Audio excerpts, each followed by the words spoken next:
Delhi university का slot 1 fill करना compulsory नहीं है। आप लोगों को अपनी एलिजिबिलिटी क्राइटेरिया फुलफिल करना है बस। अगर उन्होंने आपसे 4 सब्जेक्ट मांगे हैं, वो स्लॉट 1 में पूरे हो रहे हैं तो 1 में कर दो, स्लॉट 2 में हो रहे हैं तो स्लॉट 2 में कर दो। आपको अननेसेसरी ऐसा नहीं बोला गया कहीं पे भी कंपलसरी कि आप लोगों को पहले स्लॉट 1 करना है फिर स्लॉट 2 करना है। इसका मैं आप लोगों को एक प्रूफ देने जा रहा हूँ। Is it possible that they do not select any paper from slot 1 but they select it from slot 2? Doesn't matter।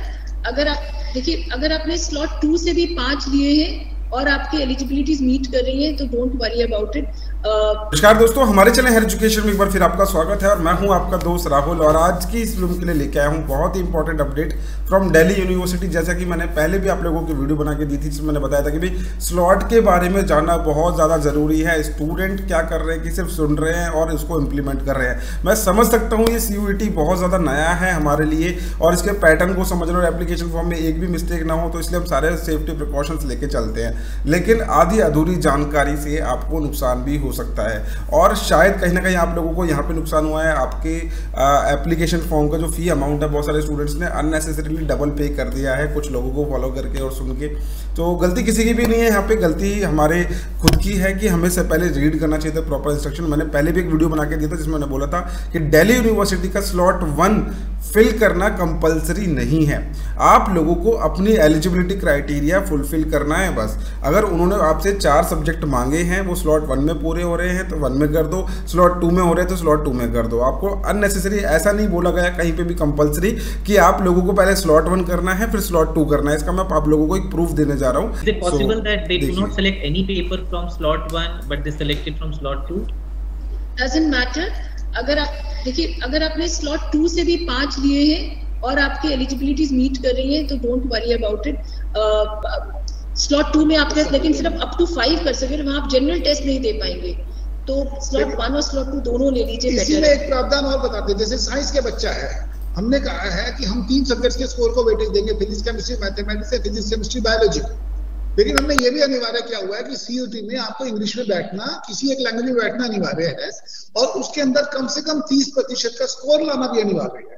तो वो चीजें करने के लिए आपको सेक्शन A में बैठना पड़ेगा साइंस के बच्चों को इंग्लिश के लिए। सेक्शन B के अंदर वो 5 सब्जेक्ट से मैं अभी यहाँ पे आप लोगों को करेक्ट करना चाहूँगा। यहाँ पे जो हमारे सर है ये थोड़ा कंफ्यूज हो गए हैं सेक्शन A और स्लॉट 1 को लेके। सेक्शन 1A आप लोगों का स्लॉट 2 में भी अवेलेबल है, तो इस चीज़ को लेके आप परेशान मत होना। अभी मैम भी इस चीज़ को क्लियर करेंगे, आप ध्यान से सुनिए। बैठ सकेंगे उस तरीके से, और इंग्लिश का क्वालिफाइंग स्कोर चाहिए ही चाहिए। सर सेक्शन स्लॉट 2 में भी वो लैंग्वेज ले सकते हैं, अगर आएगा तो वो ले सकते हैं। आप स्लॉट 2 से भी लैंग्वेज ले सकते हैं क्योंकि स्लॉट 2 में भी आपके पास फाइन। तो मैं ये चीज़ आप लोगों को समझाने की कोशिश कर रहा था कि आप लोगों को पहली बात तो परेशान होने की बिल्कुल भी ज़रूरत नहीं है कि आप लोगों से कोई मिस्टेक हो गई है और आपसे अगर थोड़े बहुत एक्स्ट्रा पैसे चले भी गए हैं तो it doesn't matter.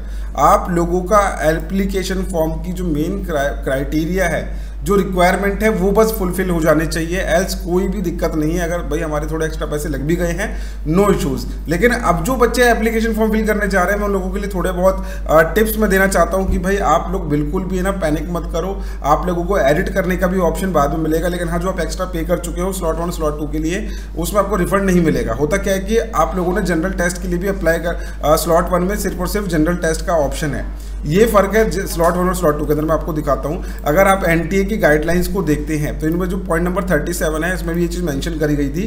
Choice of slots depend on the test that you should take which in turn depend on requirement for the desired course in the desired university that is participating institution. You can choose slot 1 और slot 2 और both of the slot as per your requirement. मैंने आप लोगों को पूरी clarification ये भी बता दी है इसके अंदर कि यहाँ पे हर एक एग्जाम बिल्कुल डिस्टिंक्ट है। स्लॉट 1 और स्लॉट 2 के किसी भी सब्जेक्ट का आपस में कोई भी रिलेशन नहीं है। All are independent test. अब यहाँ पे ध्यान रखना है क्या चीज़, जब आप स्लॉट 1 के लिए ऑप्ट करोगे तो वहाँ पे आपको मिल रहा है जनरल टेस्ट और वहाँ पे आपके लग रहे हैं 650 रुपये एक स्लॉट में अप्लाई करने के लिए। स्लॉट 2 में आप तभी जाओगे जब आपकी रिक्वायरमेंट है वहाँ पे जाने की, तब आप लोगों को 1300 रुपये स्लॉट 1 और स्लॉट 2 के दोनों के देने पड़ते हैं।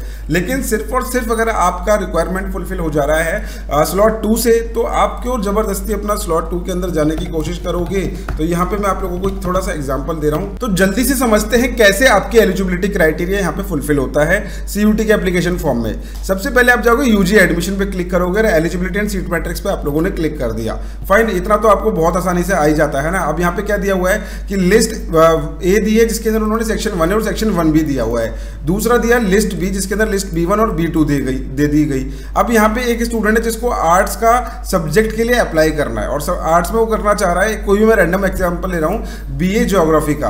अब यहाँ पे उनसे बोला गया 1 लैंग्वेज फ्रॉम लिस्ट ए। अब लिस्ट ए की जो लैंग्वेज है आपके पास कौन सी है भाई, यहाँ पे आप हिंदी ले सकते हो, इंग्लिश ले सकते हो। दूसरा आपसे बोला गया कि आपको 2 सब्जेक्ट लेने हैं B1 की लिस्ट में से और B2 की लिस्ट में से, आपको एक B1 और B2 में से आप दोनों में से कोई चूज कर सकते हो।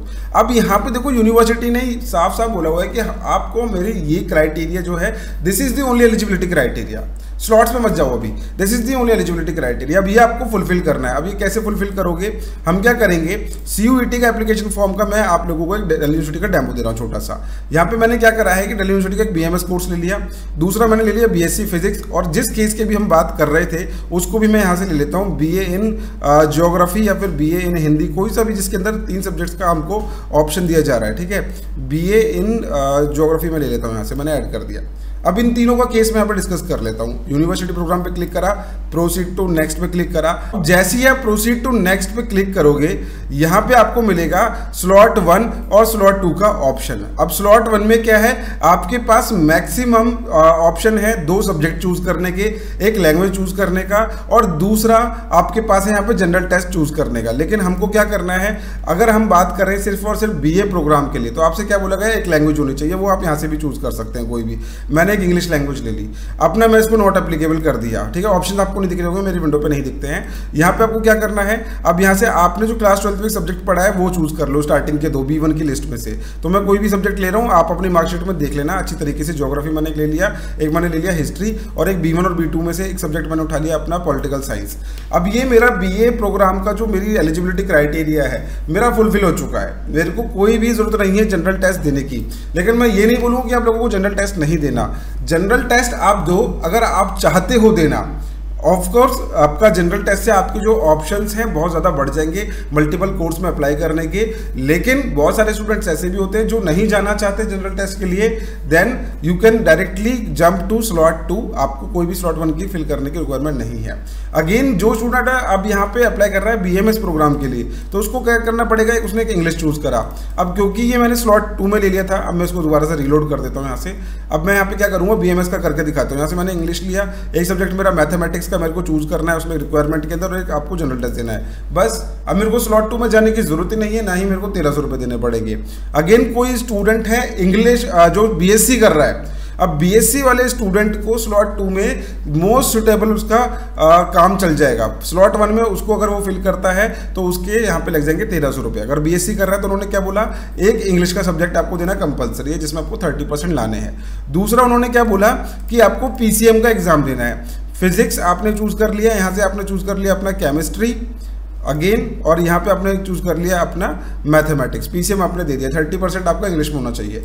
आपको जरूरत नहीं है स्लॉट 1 के अंदर जाने की। अगर आप पहले ही एप्लीकेशन फॉर्म फिल कर चुके हैं, स्लॉट 1 और स्लॉट 2 दोनों का कॉम्बिनेशन बना के, कोई परेशानी वाली बात नहीं है, आपका भी बिल्कुल कंसिडर करा जाएगा क्योंकि आप लोग अपनी एलिजिबिलिटी को फुलफिल कर रहे हो। अब जो बच्चे फॉर्म फिल करेंगे, चाहे वो स्लॉट 1 से करें चाहे स्लॉट 2 से करें, आप लोगों के सब्जेक्ट के कॉम्बिनेशन फुलफिल हो जाना चाहिए, इससे ज्यादा और भी कुछ दिल्ली यूनिवर्सिटी की डिमांड नहीं है। CUET की प्रिपरेशन के लिए डाउनलोड कर लीजिए हायर एजुकेशन का एप्लीकेशन, जहाँ पे आपको मिलेगा लाइव चैट सपोर्ट सिस्टम, ताकि आप लोगों के सारे डाउट्स एंड क्वेरीज क्लियर हो जाए। लिंक मैंने डिस्क्रिप्शन में दे दिया, एप्लीकेशन पे आ जाओ, जो भी डाउट्स है आप अपने पूछ सकते हो। दूसरा, आप हमारा कोर्स ज्वाइन कर सकते हैं जिसमें हम डेली लाइव क्लासेस के थ्रू आप लोगों का पूरा CUET का एग्जाम कवर करा रहे हैं, और क्लास 12th का जो डोमेन है उसके ऊपर बहुत ही खास मॉक टेस्ट हम आपको प्रोवाइड करा रहे हैं, क्योंकि अब आप लोगों को दोबारा से सब कुछ पढ़ने की जरूरत नहीं है, you just need to practice. अभी आप लोगों का बोर्ड चल रहे हैं, बहुत क्रूशियल टाइम चल रहा है, 1 मंथ के लिए आप लोगों के पास सफिशिएंट टाइम होगा अपने सभी टॉपिक्स को कवर करने के लिए, उन पे मॉक्स की प्रैक्टिस करने के लिए।